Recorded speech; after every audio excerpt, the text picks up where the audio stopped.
Shri T Asaf Ali, ഇപ്പോൾ ദേവസ്വം വിജിലൻസിന്റെ നിർണായകമായ റിപ്പോർട്ടിന്റെ വിവരങ്ങളാണ് അല്ലെങ്കിൽ അതിന്റെ വിശദാംശങ്ങളാണ് ഇപ്പോൾ പുറത്തു വന്നുകൊണ്ടിരിക്കുന്നത്. അന്നത്തെ ദേവസ്വം ബോർഡ് മുഴുവൻ, ചില ഉദ്യോഗസ്ഥർ മാത്രമല്ല അല്ലെങ്കിൽ ചില ആളുകൾ മാത്രമല്ല, ഈ സൂചിപ്പിച്ചതുപോലെ ഉദ്യോഗസ്ഥ വീഴ്ച മാത്രമല്ല, ആ ബോർഡിന് ഒന്നാകെ വീഴ്ച പറ്റിയിട്ടുണ്ട് എന്നാണ് ആ റിപ്പോർട്ടിൽ നിന്ന് നമുക്ക് വ്യക്തമാകുന്നത്. ഈ ദേവസ്വം ബോർഡ് എന്ന നിലയിൽ അവർക്കൊരു ഓട്ടോണമസ് പവർ ഉണ്ടോ? ഇല്ല. അവരെല്ലാം ദേവസ്വം വകുപ്പിന്റെ കീഴിലാണ്. അപ്പൊ ദേവസ്വം വകുപ്പ് ഈസ് ഹെഡഡ് ബൈ ദേവസ്വം മന്ത്രി. അപ്പൊ ദേവസ്വം മന്ത്രിയും ദേവസ്വം വകുപ്പും അറിയാതെ ഇത്രയും വലിയ ഒരു സംഭവം ഒരിക്കലും കേരളത്തിൽ നടക്കില്ല. അന്വേഷണം ശരിക്കും ഒരു വലിയ ലാർജർ കോൺസ്പിറസിയെ സംബന്ധിച്ചതാണ് വേണ്ടത്. കാരണം ഇത് ഒന്നോ രണ്ടോ വ്യക്തികൾക്കുണ്ടാകുന്ന നഷ്ടമല്ല. ഇത് ഒരു സമൂഹത്തിലെ, ഒരു സംസ്ഥാനത്തെ ഒരു വലിയ ജനവിഭാഗത്തിന്റെ വിശ്വാസത്തിന് വ്രണമേൽപ്പിച്ച ഒരു സംഭവമാണ്. അതുകൊണ്ട് തന്നെ ഇത് മാത്രമല്ല, ഇത്രയും കാലം ഇത് പൂഴ്ത്തിവെച്ചു. ഇത് ദേവസ്വം ബോർഡിനറിയാം, ദേവസ്വം മന്ത്രിക്കറിയാം, ദേവസ്വത്തിലെ ഉദ്യോഗസ്ഥന്മാർക്കറിയാം ഈ പകൽ കൊള്ള നടന്ന കാര്യം. അപ്പൊ ഇത്രയും കാലം ഈ കേസ് പൂഴ്ത്തിവെക്കുകയും ഇതിൽ തെളിവ് നശിപ്പിക്കാൻ വരെ സഹായകമാകുന്ന ഒരു മൗനമാണ്, ഒരു ഡിസെപ്റ്റീവ് സൈലൻസ് ആണ് ദേവസ്വം മന്ത്രിയുടെ ഭാഗത്തു നിന്നും, ദേവസ്വം ഉദ്യോഗസ്ഥന്മാരുടെ ഭാഗത്തു നിന്നും, ദേവസ്വം ബോർഡ് മെമ്പർമാരുടെ ഭാഗത്തു നിന്നും ഉണ്ടായിട്ടുള്ളത്.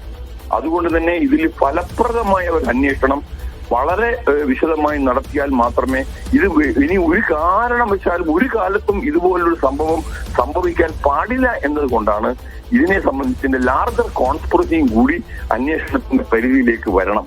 അതിന് ശരിക്കും ഒരു സെൻട്രൽ ഏജൻസി ഉണ്ടെങ്കിൽ മാത്രമേ സ്വതന്ത്രമായ അന്വേഷണം നടത്താൻ പറ്റുകയുള്ളൂ. അല്ലെങ്കിൽ ഇതെല്ലാം ഒരു പ്രഹസനമായി പര്യവസാനിക്കുമെന്ന് വിശ്വസിക്കുന്നതോടെ ഞാൻ. അപ്പോൾ നിലവിലെ ഈ പ്രത്യേക അന്വേഷണ സംഘത്തിന്റെ അന്വേഷണം അത് ഈ ഗതിയിൽ തന്നെ മുന്നോട്ട് പോയാൽ ഈ പറയുന്നത് പോലെ ഇനിയുള്ള അല്ലെങ്കിൽ ഇപ്പോഴും ഒളിച്ചിരിക്കുന്ന ദുരൂഹതകൾ പുറത്തു വരില്ല എന്നാണോ? ഒരു ഫലപ്രദമായ അന്വേഷണം വേണമെങ്കിൽ ഒരു സെൻട്രൽ ഏജൻസി ഉണ്ടാവണം. സെൻട്രൽ ഏജൻസിക്ക് മാത്രമേ വളരെ വിശദമായി, ഇത് രണ്ട് സംസ്ഥാനങ്ങൾ ഇന്റർ സ്റ്റേറ്റ് റാമിഫിക്കേഷൻ ഉള്ള ഒരു കേസാണ്. തമിഴ്നാടുമായി ബന്ധപ്പെട്ടതാണ്, ബാംഗ്ലൂരുമായി ബന്ധപ്പെട്ടതാണ്, കേരളത്തിൽ മാത്രമല്ല. അതുകൊണ്ട് ഒരു സ്റ്റേറ്റ് ഏജൻസിയെ കൊണ്ട് മാത്രം ഫലപ്രദമായി അന്വേഷിച്ച് യഥാർത്ഥ കുറ്റവാളികളെ കണ്ടെത്താൻ വിഷമമായിരിക്കാം. ഹൈക്കോടതിയുടെ മോണിറ്ററിംഗ് ഉണ്ട്, ശരിയാണ്. പക്ഷേ ഹൈക്കോടതിയുടെ മോണിറ്ററിംഗോടൊപ്പം ഒരു സെൻട്രൽ, ഒന്നിൽ കൂടുതൽ സംസ്ഥാനങ്ങളിൽ വ്യാപിച്ചു കിടക്കുന്ന ഒരു വൻ ക്രൈമാണ് ഇവിടെ പുറത്തു വന്നിരിക്കുന്നത്. അതുകൊണ്ട് തന്നെയാണ് ഞാൻ പറയുന്നത്, ഇത് സുപ്രസിദ്ധമായ വെസ്റ്റ് ബംഗാൾ കേസിൽ സുപ്രീം കോടതി പറഞ്ഞത് അതാണ്. ഇന്റർ സ്റ്റേറ്റ് റാമിഫിക്കേഷൻ ഉള്ള കേസാണ് എങ്കിൽ ഒരു സെൻട്രൽ ഏജൻസി അന്വേഷിക്കുന്നതാണ് ഏറ്റവും നല്ലത് എന്നാണ് ആ വെസ്റ്റ് ബംഗാൾ കേസിലെ CBI അന്വേഷണത്തിനുള്ള മാർഗനിർദ്ദേശങ്ങളിൽ പ്രധാനപ്പെട്ട ഒന്ന്. ഇന്റർ സ്റ്റേറ്റ് റാമിഫിക്കേഷനുള്ള കേസ് സെൻട്രൽ ഏജൻസി അന്വേഷിക്കണമെന്നതാണ്.